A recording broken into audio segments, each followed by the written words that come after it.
welcome to Literary Prospects, where we talk to authors and literary professionals about books, publishing, and the writing life. I'm Kelley Vick. I'm the host of the program, and in just a moment, it will be my pleasure to introduce today's guest. But first, a reminder that if you like what you hear, please do take a moment to subscribe. It helps us out, and you can make sure you never miss an episode. Also, we've opened a Literary Prospects shop, so if you're looking for bookish shirts, totes, and gifts, please check that out at literaryprospects.etsy.com.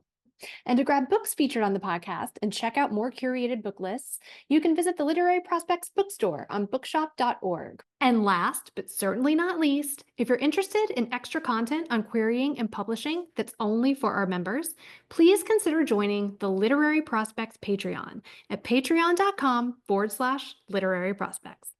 We'll leave all those links below in the show notes. And now, let's introduce today's guest. Angela Brown is the author of Olivia Strauss is Running Out of Time, which was a Zibby Owens book club pick and a women's fiction pick in Amazon's First Reads program. Her sophomore novel, Some Other Time, is out now. In addition to her books, Angela's writing has appeared in the New York Times, Real Simple, LitHub, New Jersey Monthly, and other publications, and she holds an MFA from Farley Dickinson University. Angela lives in New Jersey with her husband and 2 young children, where she's currently at work on her next novel. Angela Brown, thank you so much for being here to discuss your delightful new novel, Some Other Time. Thank you very much for having me. I'm so excited to have you. This is your sophomore novel, so it comes right on the heels of your celebrated debut, Olivia Strauss is Running Out of Time, which Kirkus Reviews called a heartfelt exploration of figuring out what one truly wants from life. Booklist called it a poignant, breezy journey into self-examination. Publishers Weekly said an appealing debut. There's a genuine feeling of hope in Brown's enjoyable first outing. And Good Morning America calls you a relatable, funny, fresh new voice in fiction. So with that, what can you tell us about your latest book, Some Other Time? Well, first off, I should say for anyone listening that when I hear somebody read back remarks like that on my own writing, I still very much feel like I'm hallucinating. It's not actually about me. So thank you for starting with such kind remarks. So what was your question? What is my latest about? Yes. So the latest one, Some Other Time. Yes. Yeah. What can you tell us about it? How would you describe it? So Some Other Time is a second chance romance. It's what I think of as my contemporary spin on It's a Wonderful Life. It's a story about a middle-aged woman, Ellie Baker, who made the choice early on to leave her career to be home to raise her child, her only child. And now that child has left for college. And so Ellie is navigating the murky waters of empty nest. And through that, she and her husband decide that they've grown apart and it's time to split. So Ellie and her husband Jonah decide to fly from their home in New Jersey to Florida, where Ellie's parents, Bunny and Frank, are retired and live. Their daughter Maggie flies down to meet them there. And Ellie makes this big announcement. Dad and I are getting divorced. It does not go as planned. And Ellie finds herself at this crossroads where she's really second guessing her choice, if this is the right one. And one thing leads to another, and through a turn of events, she finds herself having the opportunity to spend 1 week in an alternate version of the present day, one in which she and her husband were never married. And through that, she gets to see not only what her life, but the lives of all those people whom she loves the most would have been like if she had changed this one choice. So it's very much a love story, particularly a love story about falling back in love with somebody whom you've already loved and falling in love with somebody at different stages in your lives. It's very, very much about motherhood as told through 3 generations of women, daughter, mom, grandmom. And it's a story about choices and how the choices we make in life, not only the really big, explosive ones, but sometimes what the really small ones can really shape our world very greatly. What was the spark that started this one off for you? So I've always wanted to play around with writing some kind of butterfly effect story. But Mm. I never knew how because it's a really terrifying structure to consider playing with it. And I didn't want it to feel super cliched. I wanted it to feel kind of fresh. But I also knew there were like so many opportunities for plot gaps and stuff. Mhm. So I was really scared. So I always wanted to, but I never actually considered doing it for real. And then a few years ago, my husband and I always have to give this backstory. I've weirdly talked about my spouse a lot in giving interviews for this book. But my husband and I weirdly met our very first day of high school, our very first class, very first day of high school. We weren't really friends through high school. We never dated. Like it was nothing like that. But we went to a really large high school here in New Jersey. But we met. He said hello to me. I said hello back. We exchanged some banter and we ended up knowing each other. And then years later, like, well into our 20s, we happened nowhere near our hometown to bump into one another. So knowing that, a couple of years ago, we were sitting out back at our home. We had just had our second child. We had just bought a new house. Like we were just at this really, I had just signed with my agent. We were just at this really pleasant part of life. And my husband said something to me along the lines of like, isn't it funny that if we didn't say hello to each other that first day of high school when we were 14 years old, if we had changed that one small choice, that potentially none of this would exist. Like another family could be living here in this house. And it was, I don't know, maybe it was like the summer sun or the fact that I like just given birth, but it was just like such a heady, profound thought. I was like, wow, that's crazy deep, Jason. Like, yeah, that could be true. Um, and I thought about that remark for a while, and slowly it got my wheels turning that like maybe this could be the root of the butterfly effect story that I've wanted to play with. The exposition for what became the book didn't come quite as smoothly. I'm definitely like making it sound smoother than it was. But that's definitely where the initial spark, I think, came from originally. This book and your first book, both kind of explore the idea of looking at your life in a different way and Right. contemplating the choices that we make. What do you think has drawn you to writing about this theme? Not only this time, with Levin, your husband, but in your first work as well. I do. I tend to, and my current work in progress is a very different story about a very different character, but absolutely the same themes. Um, I tend to just be, I'm a bit of an overthinker, right? I Mm, guess a lot of writers probably are because we're overthinking what could happen and that turns into plots. But I'm a bit of an overthinker, and I am an incredibly by nature sentimental and nostalgic person.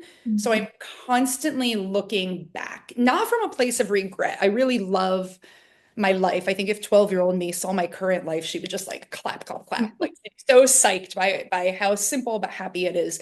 Um, but I'm somebody who always thinks about choices and the things I've done and but through kind of like a nostalgic sort of lens. mm, And I definitely think so. I have two children. My daughter just turned 9 last week, and my son will be 3 this summer. I think since becoming a mother roughly a decade ago, my view of time has shifted so tremendously, and just how time moves so fast and how the choices we make within it, like we just have to like embrace certain things. And I think I've also really thought a lot about my identity since becoming a mom too, and that's reflected in my work in that, because I think all of my characters or protagonists are grappling with the choices they've made and if they've become the person that they thought they were going to and whatnot.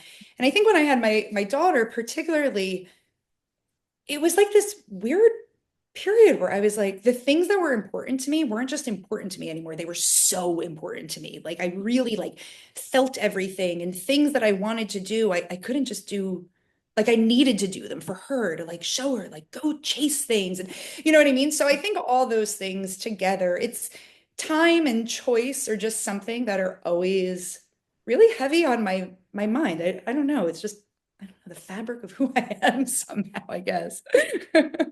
It's interesting that you say that about becoming a mom too, though, because I totally feel that. My son is about to turn 10 soon next month, and then it's that, oh God, 10. Time is such But a you're one.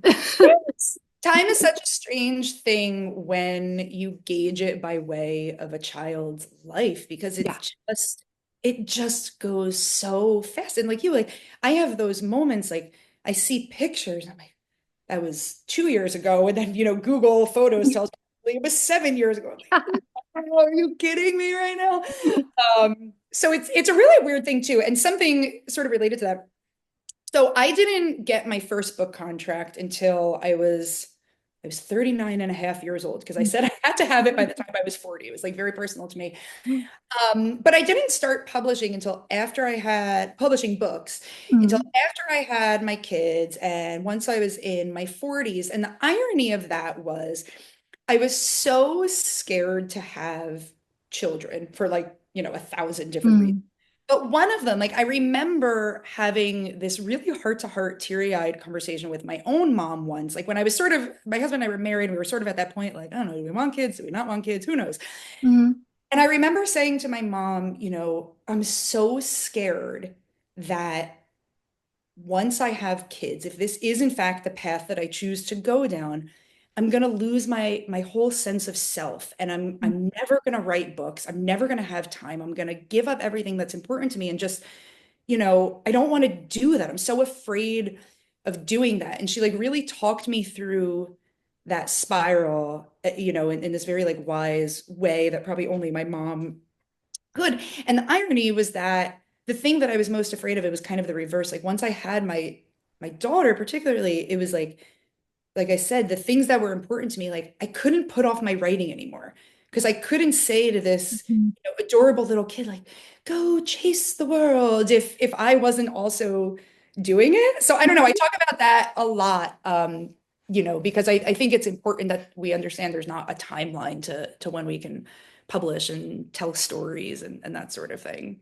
Well, let's talk about that because I wanted to talk about that with you. What what was your road to publication like? You just came out last year, right? 2024 was January 2024. yeah. Yeah. Yeah. It was long. It was very long, but very, very determined. Um, so let's see. So I'd always wanted to write. It's definitely, like the classic writer story from the time I was a girl. I wanted to write, but it was true. I did lit journals. I studied English in college. I went to work after college in New York in publishing for a heartbeat, and I hated it. And I ran with fury into an MFA program, and I was going to write, write, write, write, write. Um, and when I finished my MFA, I really wasn't sure what to do. I had wanted to go into magazine publishing, which is what I'd a little bit been doing before my MFA. But it was kind of at that time where magazines were like, nah, are we still doing this? Is this fading? Mhm. And I wasn't sure. And I needed money to, pay for myself. And it wasn't the most lucrative path. And I just didn't know. So one of my mentors in my MFA program said to me, have you thought about teaching? I was like, absolutely not. I have no desire to do that. And he was like, I think you should think about it. I think you'd be better at it than you're giving yourself credit for. So I ended up for a couple of semesters teaching adjunct writing at a local university, and it turned out he was right. I really did like it. It didn't pay very well, but it was getting me started. And one thing led to another, and a friend of mine was working at this really like fancy private school in our area, private high school in our area, and was like, why don't you come and teach here? So, long story short, I ended up teaching there for 15 years. I taught writing, I developed writing curriculum, opened writing centers. I loved, loved, loved it. And behind the scenes in the evenings, I was just freelancing whenever I could, like totally randomly emailing editors on a masthead, like, here's this essay I put together, publish it. Mhm. And I landed some things and I liked it. So that's what I'd been doing during the day. When my daughter was born, the funniest thing to me was that I had totally different expectations for what my maternity leave would look like. I thought it would be incredibly chaotic, and Mhm. it was for slivers of the day, but I also found it was really, really quiet. Like once she was asleep and the bottles had been sterilized and all that, it was like silence. And so I started to write a book for the first time. I was like, maybe I have some hours that I can do this.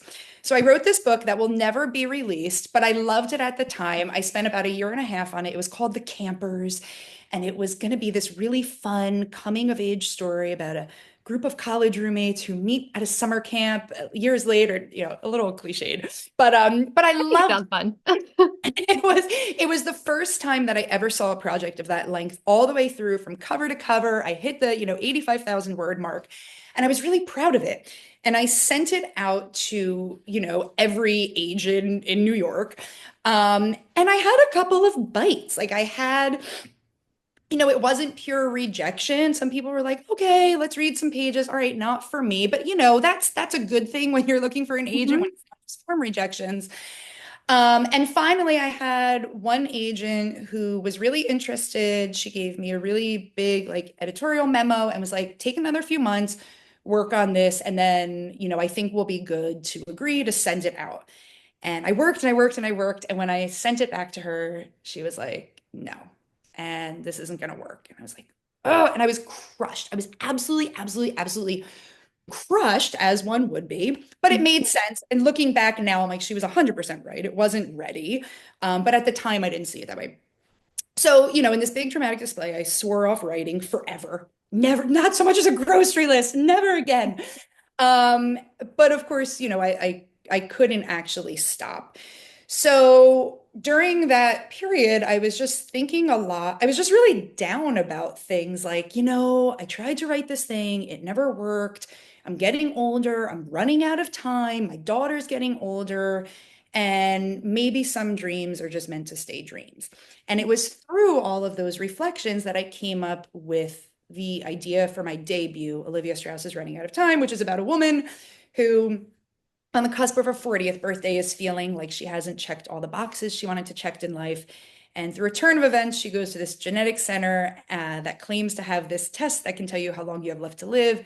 She accidentally finds out the date of her death and then learns she has a short time to actually figure out what it is she wants in her life. So it was born through failure, Mhm. which is kind of a funny thing. But I think writing and getting your foot in the door in the publishing world and like finding the right agent and editor and stuff, it's like dating. Like when it's right, it's just right, and Mhm. So this is a long-winded response. Is this okay? I love a long response. Yes. Okay, cool. I So like all the details. well, I think it's really helpful. I remember I used to Yeah. listen to stuff like this and go to talks like this when I was starting out, and I always was like, tell me exactly what you did. Please tell me all the things. So I try to be very generous with that. Um, so I wrote my debut novel, Olivia Strauss is Running Out of Time. Uh, Pretty much I started it during COVID. It took me about a year to finish. And then I sat on it for a few months because I was like, you did this again. You wrote another book. You're going to send it out to agents and they're going to say no again. And this is going to stink. Um, so I sat on it for a while and then something really funny happened. In the same week, I found out I was pregnant with my son and that a job at the school that I'd been working at, that I'd been waiting to open for a very, very, very long time, opened and was ready for me to send them my CV. And I totally panicked because I was like, I'm having another kid. Things are going to get busy. If I apply for and end up getting this other job, I'm never going to write again. Like, what if this book I'm sitting on is the one? So, this one afternoon, I was sitting in my office at work and I was like miraculously actually caught up on things, which never happened. And I was like, let's just give it a shot. And I sent it to my dream agency, and it was literally just a matter of like right place, right time. I got an email back 15 minutes later from that agent is not actually my agent now. I can fill that in. But from the agent I said it to, that I was like, don't send this to anybody else. Send me, the whole manuscript tonight. Give me 2 weeks, an exclusive on it. And pretty much a month later, I signed with them. So it was just a really like when it was right kind of thing.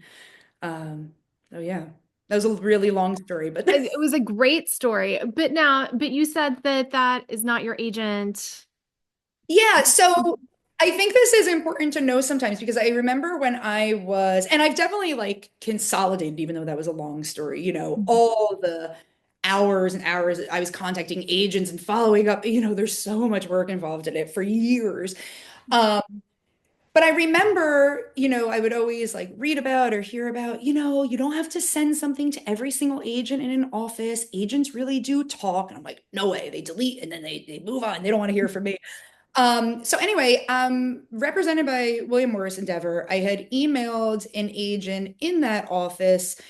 Um, like I liked some of her lists. I thought it would be a good fit. And that was the individual who ended up emailing me back, like literally minutes later to ask for it. So that was right around the winter holidays. I didn't hear anything for about a month. So I kind of figured like, got lost in the shuffle of the holidays. We'll try again another time.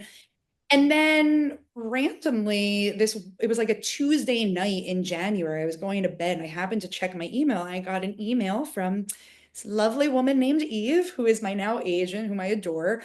That was like, hey, listen, another agent in the office, like you sent this to her. She really, really liked it, thinks it has a lot of potential. It's not quite the right fit for her list, but she actually thinks it's kind of great for mine. I read it. I would love to talk to you about it. And I was like, oh, they really do send things to each Wow, other. that's really So interesting. yeah, it was just like one of those things I didn't think actually happened. I thought it was just, Mhm.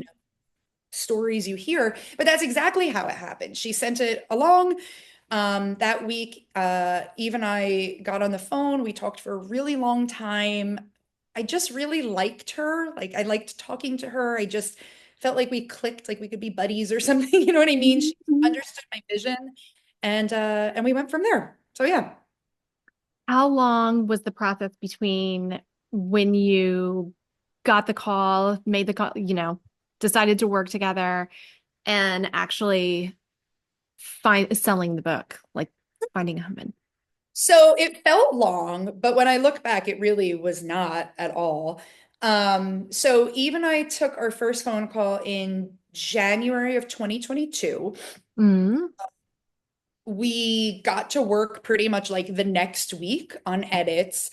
I was pretty slow to editing because I was pregnant. We bought a house the week after that phone call, and I was You had a lot going on.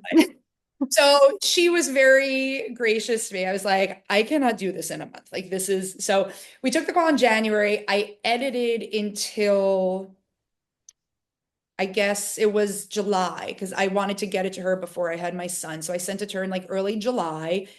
And then she sent it out in early September.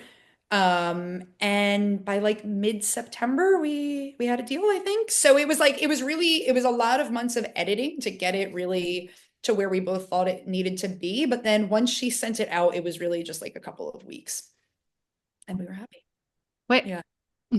Yeah, that part of it was pretty quick, which I was happy about. I really had no idea what to expect or if it actually would sell. Just because you have an agent doesn't necessarily mean it will sell. Somebody has to buy it. So that part was turned out to be kind of fast.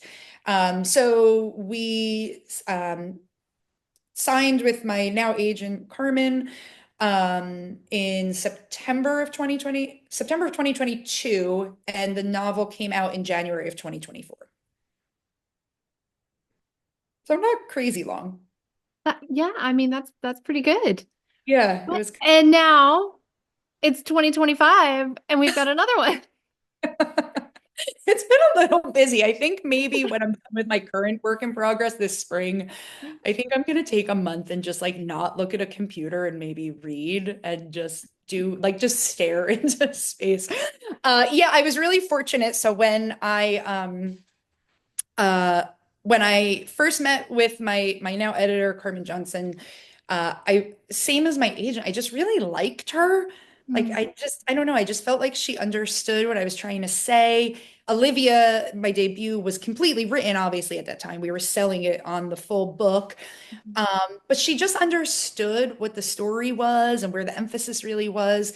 And she kind of asked me, like, what are you looking for? You know, one book, are you looking for more? And I think I said, I never talked to her about this, but I should, just to laugh. I think I said something to her like, I want to leave my day job. Like, I want to be writing all of the time at all hours. That is what I'm looking for. Um, and so she asked me, do you have another book that you're working on? I said, I have something I'm thinking about. It's kind of a modern day retelling of It's a Wonderful Life. And that was more or less it. And I got a 2-book deal. So uh, I signed with her, like I said, in the fall. And we maybe edited Olivia for like 2 months. It was pretty light editing because my agent and I had worked on it so much together Mm. before we sent it out. And then pretty much as soon as we handed it off, I had about a year to write some other time. So it was very like,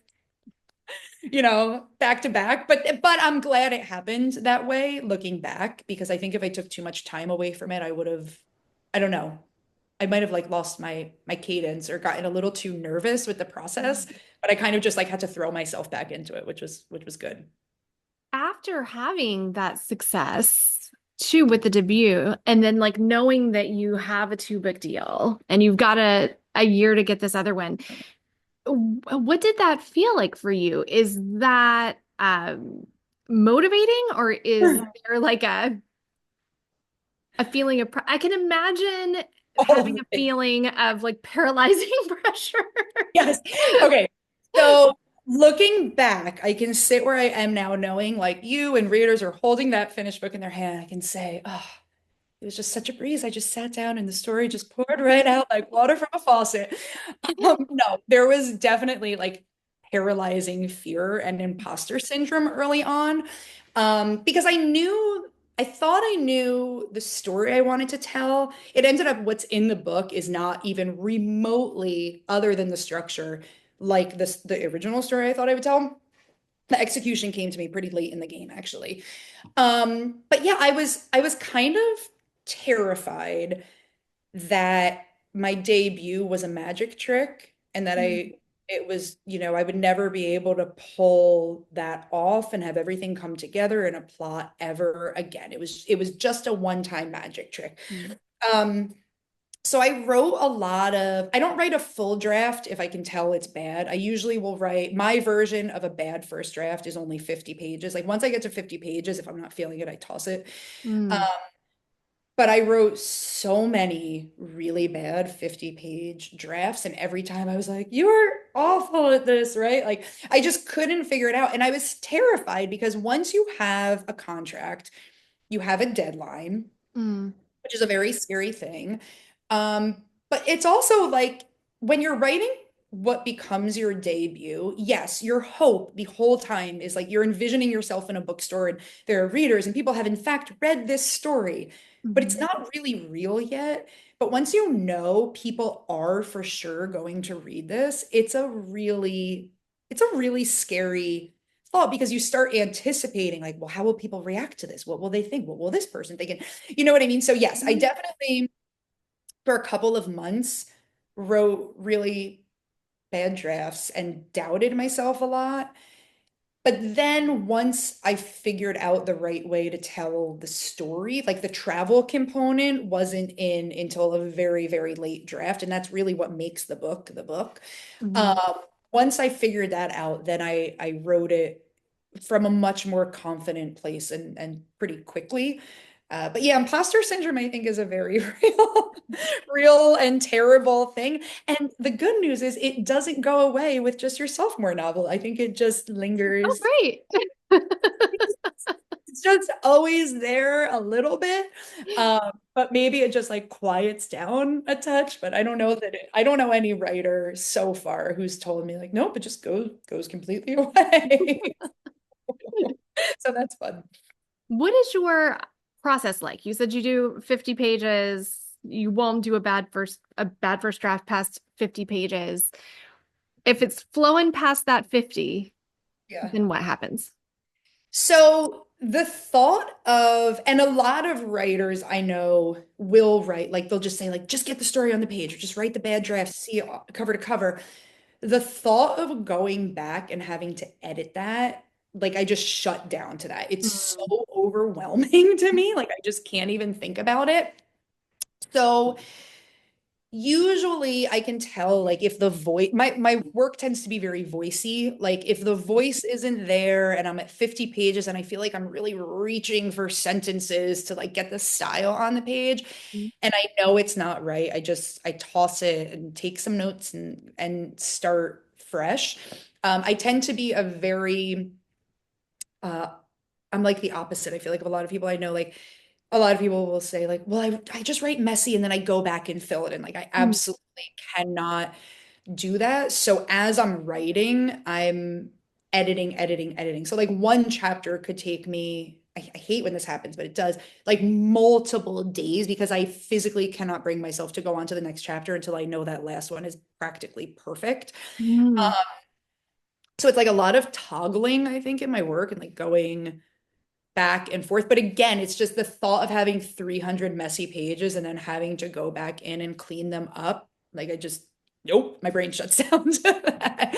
So usually, I I wish I were better with outlining. I'm not great with outlining. I usually will have the general idea and like the general conceit and kind of like the two or three big plot moments that I'm thinking of, and a Mm. couple of scenes somewhere toward the end that I can visualize, like that I want them to get to. I'm like, I don't really know their backstories or their motivations yet, or why or how they're getting there, but I'm picturing that's where they're going. And then a lot of it is I just kind of write my way through it. And that's probably because I'm not a super detailed outliner. That's probably why I hang out with chapters for a while so I can Mm. figure out, because I'm very much getting to know my characters through the process of writing.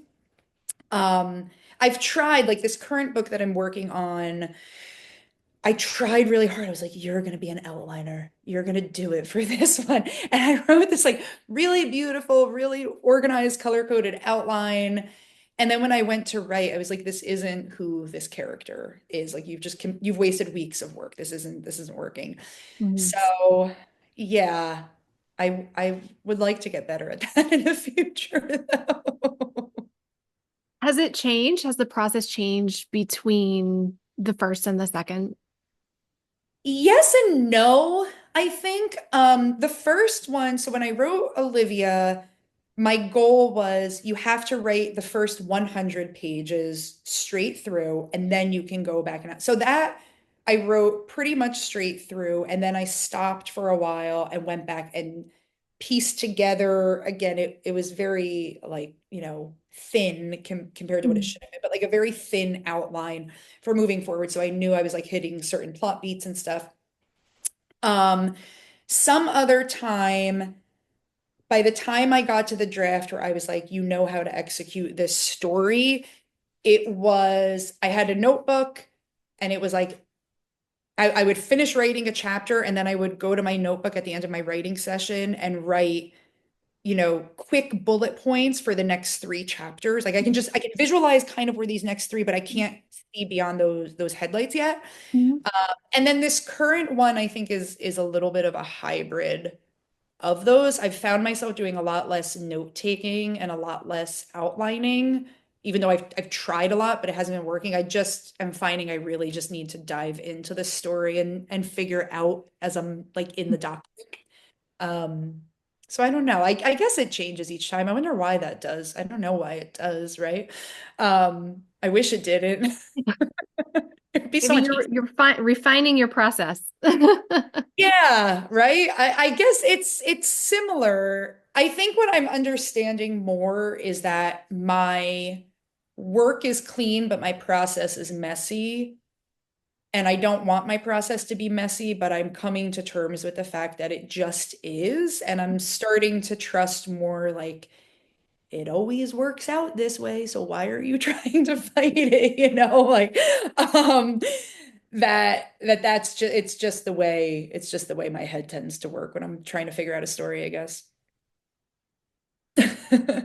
There's kind of a, I guess you could call it magical realism, maybe speculative quality to some other time. We're in normal present day, as you said, for part one. Um, and then Ellie wakes up in this kind of alternate reality. What draws you to bending the rules of reality as we know it in your So I I love more than absolutely anything fairy tales. Mm. I love old fairy tales. I love the age my kids are at because all we do is watch like Disney movies and those types of magical things. There's pixie dust on everything. I just love stories like that. And so I really like in my work, some other time leaned into it way more heavily than my first novel, and my new work in progress leans into it even more. Mm. But I love that idea that there's a little bit of magic in the world, right? Like I always want the magic I'm putting into my stories to feel kind of like as realistic as it can and pragmatic. There's no like, fairies and dragons and that type of magic. But I don't know, it's so hopeful to me to think that like in a world that can feel so heavy Yeah. and so rough and so dark and hopeless sometimes that maybe around the corner there really is just this little magical something that can make everything better, that can help us figure things out. I don't know. Again, I think it goes back to my love of fairy tales, that there's something magical waiting off in the forest, or I don't know. It lets me play with that childish part of my creativity, I think. Um, but I don't know. I think it's a fun way to think about problems. I think my protagonists have really real life problems. My first was really scared of dying. She didn't know when it was going to happen. She's not sure if she's lived her life the way she's supposed to. My second protagonist is really worried about her aging parents and her young daughter and where she belongs in the world and her marriage. Like they're real problems that women think about. So I like the idea that something a little bit magical could sort of help along the way as we figure ourselves out. How do you keep from burning out? If my family listens to this, they will immediately laugh at this part and then shout, "She hasn't figured that out yet."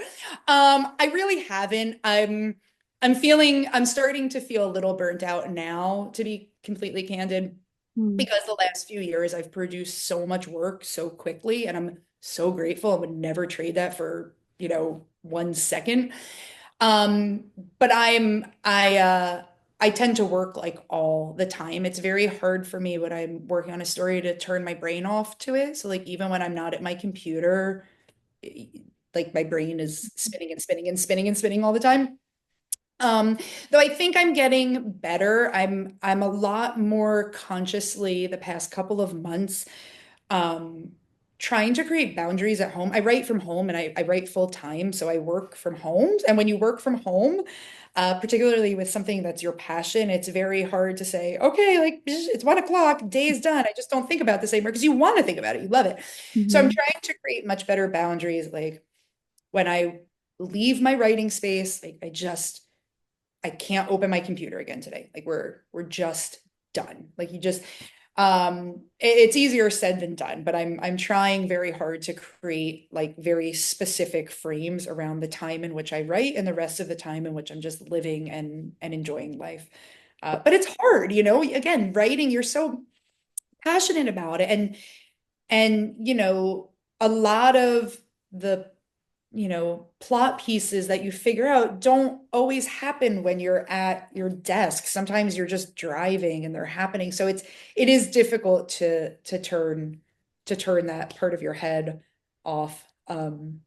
Do I'm you just have do you have like a specific daily routine for the writing? Yeah, so I write Monday through Friday from 9 to 1, very specifically. I wake up in the mornings, I get my daughter ready for school, I have a little quiet time with my son, and then once they're both set, I come into my writing space here, my pretty windowy writing space. Um, and I write from 9 to 1, and I try very, very hard. It's not a long time, but I feel like when you're writing, that is a long time. By the time 1 o'clock hits, I can't look at the words much longer. Like my brain kind of is done by that point. Um, so if I'm on a deadline, uh, that will sneak into the weekends, like weekend mornings, I'll disappear for a little while and stuff. But typically in a typical week, that's when I do the bulk of my writing. I try sometimes if I'm like in edits on something, I can do it a little bit at night if I feel like I'm behind and I just want to get a little bit ahead. Like I'll, bring my computer into bed with me at night after everyone's asleep. But I can't really write then. I find the like mid-morning time is when I'm most alert to the actual like turning a blank page into something process. Yeah. Yeah. How do you think your time that you spent teaching and teaching writing informs your work now? That's a really, really good question. I don't think anyone has ever asked me that actually. Um, it's funny. I taught all different areas of writing. I taught creative writing. I taught just like literary analysis, which is different than writing, but same field. But primarily, I actually taught rhetoric for the Mhm. vast majority of my years teaching to a group of really, really intelligent young people. Um, and I think because I spent so much time teaching rhetoric, that does come into my work a lot. I try really hard to pay close attention to my writing on a sentence by sentence level. Mm. The arrangement of the words really matters to me, like where there's punch in a sentence really matters to me. So I hope my work, even though it's very commercial women's fiction, that the writing itself line by line comes across as kind of literary because I do really like put so much effort into that.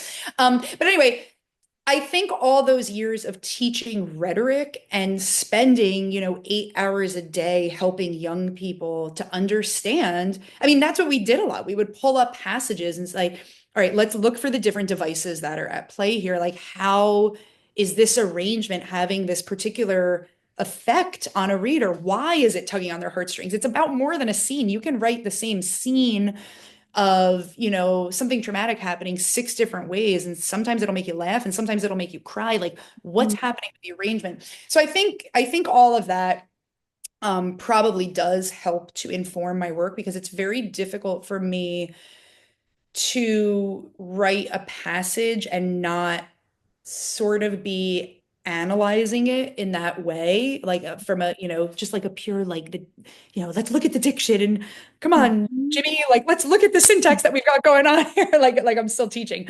So yeah, I guess it does inform that quite a bit, probably.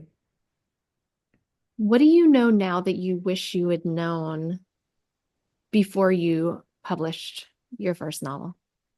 Oh, geez. Um, I wish I had known that I would eventually get there.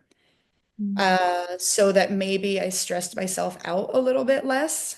Like I wish if somebody had told me, I can't tell you how long it'll take. I can only tell you that at some point in your life it will happen because I put so much pressure on myself trying to get published and just consumed myself by it, which I'm glad I did because it worked out.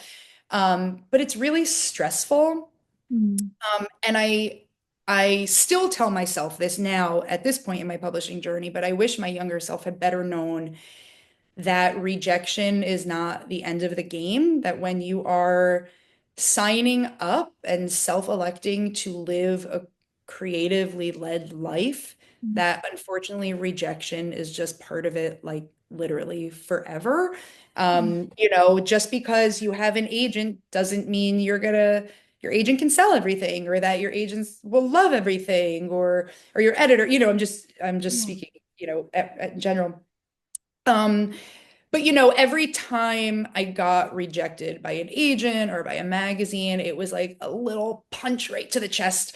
But it's just part of it. So I wish I had maybe been like kinder, a little bit more gracious to myself. Like, this is okay. You're putting work out there. This is a good thing. So it's part of it. It just doesn't go away. What's your best advice for aspiring authors? Oh, my best advice. The best. Absolute best. Um, I think it's really important that you write what's true to yourself. And it doesn't matter what genre you're writing in or like how, deep and introspective your stories are or are not. I think it's so important that you try not to be somebody else on the page. I think it's very clear when somebody is doing that on the page, but it's just it's meaningful when the work is really coming from you and when your heart is really in that story. I think for a long time, I think the reason I say this is, for a really long time, because I taught at a school that it was an all male school. I was one of very few women around. Because of that, we tended to, I don't know if they still do, but we taught, the classic male canon of works and whatnot. And when I went through my MFA, it was like mostly men. And for whatever reason, for a long time, I felt like in order to be taken seriously with my work, I had to put on, I had to be Hemingway. Like I had to put that on the page.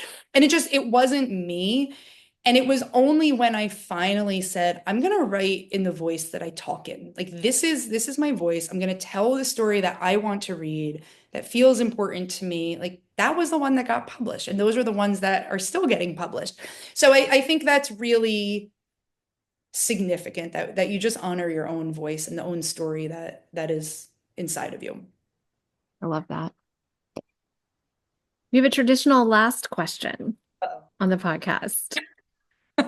When Some Other Time is made into a movie or series, Yes, what, please.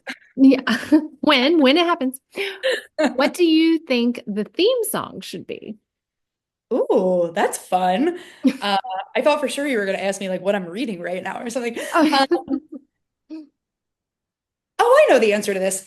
I think the theme song would probably be because I listened to it like on a loop while writing this book, Leaving on a Jet Plane. But there's this version I listened to the whole time I was writing. I forget the name of the band. It's like the Macaroon Project or something like that. It's this very like haunting acoustic version, but it's very beautiful. And the whole time I was writing, I listened to this song like over and over again. So I think the meaning of the lyrics and just like the tone of the music, it would be chef's kiss. It would be perfect. when it comes out, that will be the theme song. Oh, yes, I would. Perfect. We'll plan on that. Angela Brown, thank you so much for joining today. It has been wonderful talking with you. Thank you so much for having me. I enjoyed chatting with you as well. Thanks for your time. To hear more specific tips from Angela on writing a great query letter, head over to the Literary Prospects Patreon. Thanks for joining us on Literary Prospects. If you liked what you heard, please subscribe and leave us a review. We'll see you next time.